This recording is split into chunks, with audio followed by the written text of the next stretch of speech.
Do our conversations about crypto have you wanting to do more with your career? Check out Fidelity, which has been exploring Bitcoin and blockchain since 2014.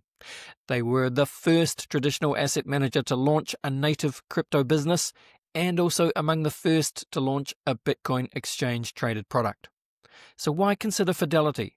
Because they invest in their talent with continuing education programs and they invest in their technology, ensuring associates are working with the latest and greatest so that their crypto teams can continue to improve and evolve their product, staying ahead of the rapidly changing digital asset landscape.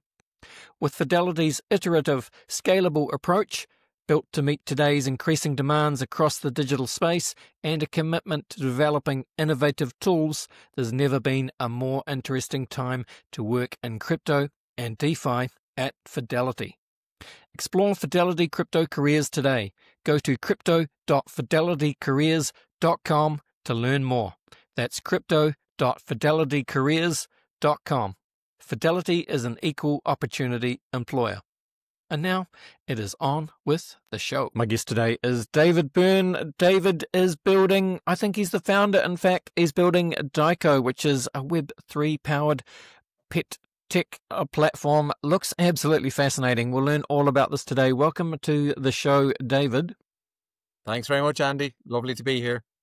Lovely to have you here, David. Let's do what we do at the beginning of the show. It would be super cool if you could please introduce yourself. We'd love to hear just a little bit about your personal and professional backstory. What have you been doing in the lead up to getting involved with, well, I guess Daiko, which we'll learn about very soon.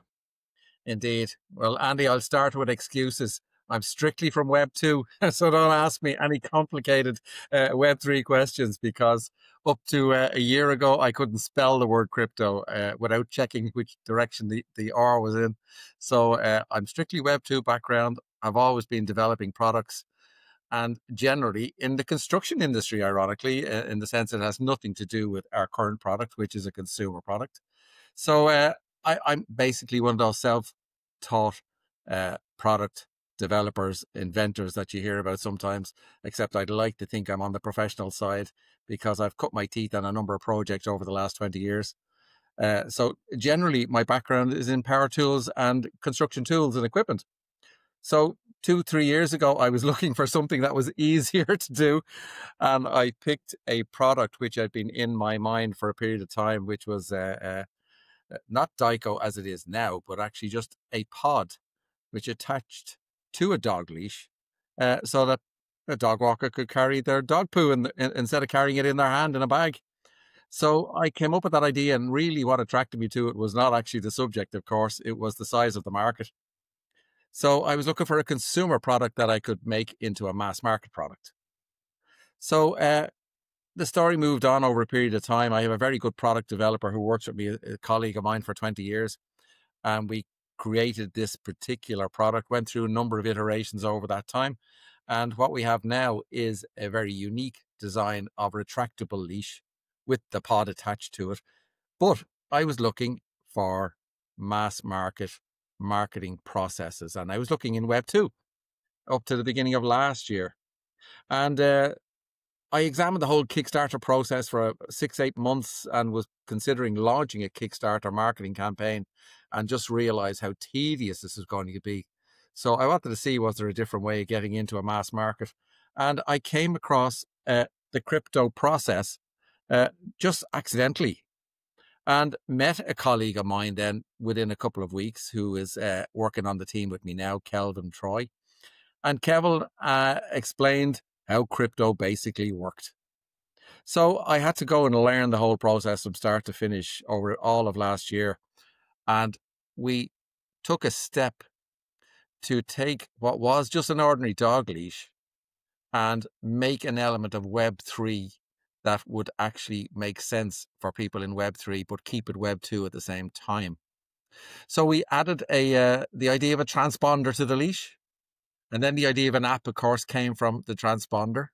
So we developed the concept around the app, the transponder, and a token launch. And that's where we are at this particular stage. So we are now in the process of preparing the product for manufacture and launch at the end of this year. And we have been, for the past 6 months, preparing the crypto side of the business, with me learning basically the ins and outs of what's needed to be done. So we hope to launch the whole project at some time early Q1 2026. Fantastic. Thank you, David. That's a very comprehensive summary. And I think listeners, if you kind of just wanting to get your head around exactly what the Daiko product is, the easiest way to do that really is just go to the website, which is daikodog.com, and then you can see the product pictures, renders, and so on. But essentially, as David's explained, it's kind of like a dog leash. But it's probably better if you just briefly explain exactly what the product is. I mean, you've done that a bit, David, but just walk us through the steps of what the product is. And I guess from the perspective of a user who is going to be someone out walking their dog, what are the problems that it solves for them, and beyond the problems, how does it enhance their life, shall we say? Indeed. Well, this is the irony, Andy, and my first confession is I don't even have a dog. So I don't even qualify to be expert on this subject, but I know products and I know what tends to work, and I've been selling and marketing for 20, 25 years in the business I run. So I've listened to an awful lot of customers over an awful space of time, just discussing ideas and products. So when I looked at this particular market, firstly, yes, I developed just the DooPod itself, an attachment for the leash. And if your audience gets to look at the site, you'll see the DooPod, which is separate from the physical leash. And ironically, I was only looking to develop that particular product as an item which could carry dog poo, and also the bag roll, which is necessary for carrying the bags. But when I approached the manufacturer here in Europe, I won't mention their name, but they're the biggest manufacturer in Europe, to license the product to them, they said no. And so I took fierce offense, because they were a manufacturer of dog leashes. And I decided, to hell with this then, I'll go and make a leash as well, and I'll combine the two of them together. So what actually happened then was, as I researched the leash market, I found out how badly these products were made. Internationally, they were almost made for self-destruction within a year or so. The life cycle of a retractable dog leash is very low, no matter what the price range it is. And I have a thing about just supplying a premium product. I've always had that thing, not a cheap product, just a premium product. And I decided to develop a top quality retractable leash. So we've engineered the internal body to be super strong, made out of materials that no sane person would put into a plastic product, just to make it tough, endurable, enduring, and repairable when it breaks. Because I really do take sustainability seriously. I don't just talk about it. So then we built features into the physical leash for safety from the dog's point of view. So there is a T-lock unit, which is patent pending, that locks the dog close to the dog owner, and it's impossible to break it, because a very, very common occurrence with retractable leashes is the dog lunging forward, maybe at a dog or another person, snapping the leash, running out into traffic, and being run over. And I was amazed when I discovered this was a huge issue, because it was caused by the weaknesses of the materials in the leashes. So we've engineered parts of the leash to be virtually indestructible, simply for dog safety. And then the idea on top of that was the app. But to connect the app to the leash, we will put a product called a transponder, which is exactly what you have technically in your credit card. When you tap your credit card off your phone, off your payment point, it activates the payment machine for the credit card. So I'm doing the reverse. We're putting a transponder into the leash. And then in the coming months, we will develop an app. And that app will be now the new platform that we help our audience. And this is where our real emphasis is going towards, which is building an app around dog ownership, dog community, dog health, dog care, and a virtual pet built into the app. All of those items connected around a range of products that we will have. What your audience will see on our website at the moment is actually just the first product in a family of about 8 or 10 products, all dog related, all around leashes. We'll have a rope leash, a strap leash, all designed with the Daiko brand. A range of clothing, but special clothing for dog style that nobody has ever seen before, not on this side of the world anyway. So we will have a product range of about 10 to 15 items within the coming year. And the app and its function is basically to create a rewards walking system. So other than what you would see with your typical Fitbit or your rewards app, we will have a rewards app based around dog walking. So you walk a number of, the average dog walker walks an average maybe 100 kilometers a month, if they're walking 2-3 times a day with their dog. So we are creating a rewards point system whereby by walking, you're generating points, and your points can be used as a discount structure on the products we'll have in our online store. So we've tied a whole process around Web 2 and Web 3, because on the Web 3 side, we will be rewarding in points also, but the points will be tied and pegged to our token. So in that sense, we're a Web 3 and a Web 2 product. But we've decided, Web 2 people, as you will, I'm sure, be aware, are a high percentage of them will be suspicious of anything crypto related. So we are running 2 separate projects at the same time. We will give people who are interested in the crypto industry the opportunity to step into the Web 3 side of our business. Crypto people obviously understand both markets, so they can work in either. And therefore, we have a combined package. And the virtual pet, the concept of the virtual pet, will be tied around basically your dog's health, your dog's age, medications, and any other items you choose to upload to your own app. So therefore, we kind of have an integrated Web 2, Web 3. Take your choice as to which market you want to live in and work in, and earn your points related to that, and you'll see our branded products then for purchase. Makes sense to me, David. And I guess just for the crypto side of things, you don't obviously need to go too deep into it, but just in terms of the token, that will just be, well, for all intents and purposes, it'll be very similar to some kind of Web 2 ecosystem. It's just with the Web 3, it'll be the Web 3, it'll be the Daiko token that you'll use to reward people. And I guess people will be able to use those Daiko tokens to, to buy products or level ups or whatever it is. Yeah, we'll have a separate token traded on exchanges, separate from the point system in the actual app itself. And the token will be available and not pegged to the points value, but basically the underlying leash business, because it's important for us to emphasize, and we will be doing obviously with our token customers when the time comes, we're not just developing a leash and we haven't picked up a leash that we're buying off a company in wherever in Asia. What we're doing is we are manufacturing a leash, which is our branded range. We will market the product. We will support the business ourselves. We have our marketing partners in place for international launch of the physical leash itself in Q1 next year. So we will maintain the business of running the leash.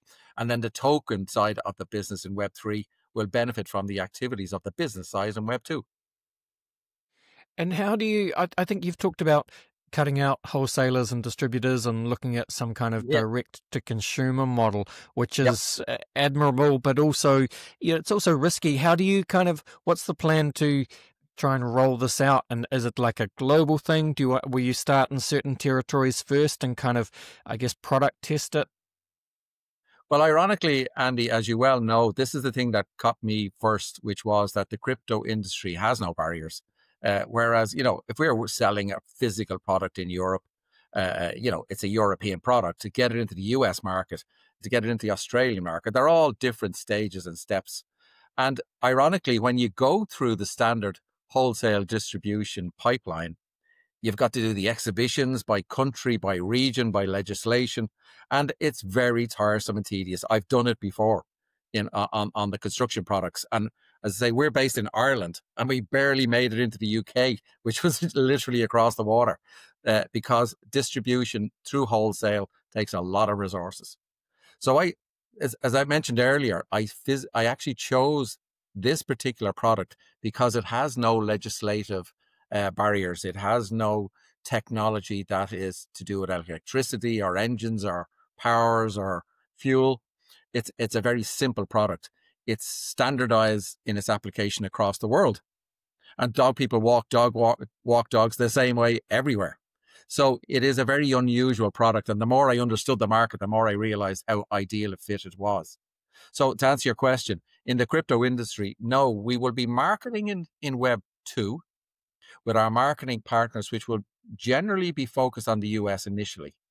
But our Web 3 side of our business will be target our token launch, obviously, in the crypto industry. And that will cover a distribution model across the planet. And that's ideally suited, again, for direct to consumer. So it bypasses the standard distribution chain almost naturally without having to make a huge effort to logistics is the only effort.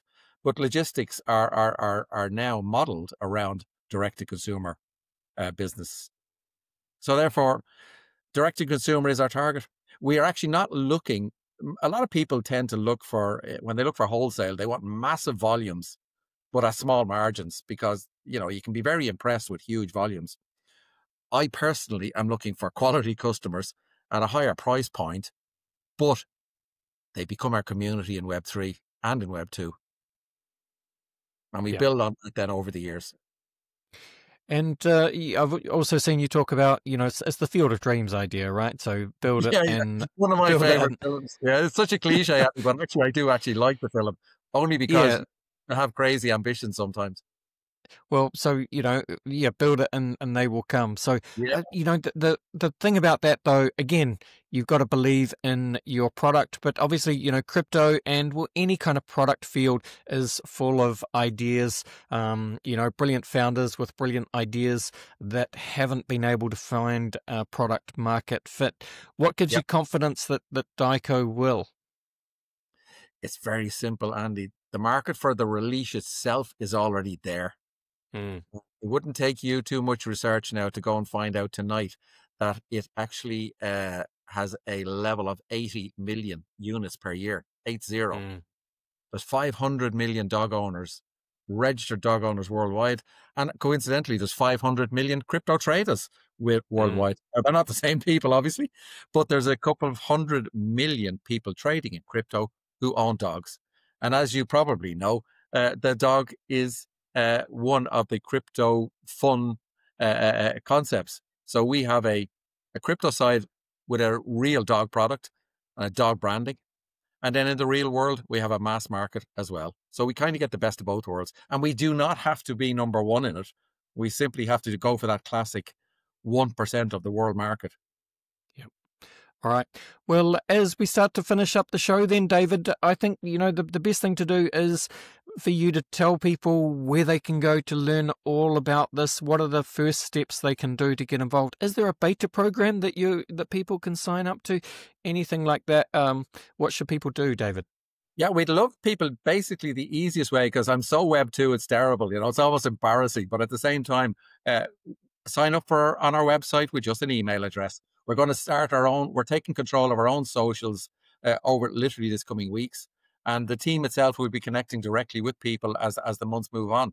And we simply want to build a community of people who are just interested in the subject. We're not asking for adoration, or we're not asking for funding at this stage. We simply want to get the word out there, get people to understand what we're doing, and then follow the journey. So our website is the perfect place to sign up, and all our social addresses will be there also.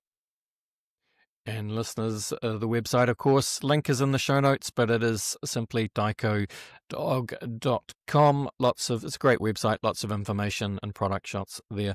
All right, well, we reached the end of the show, I guess then.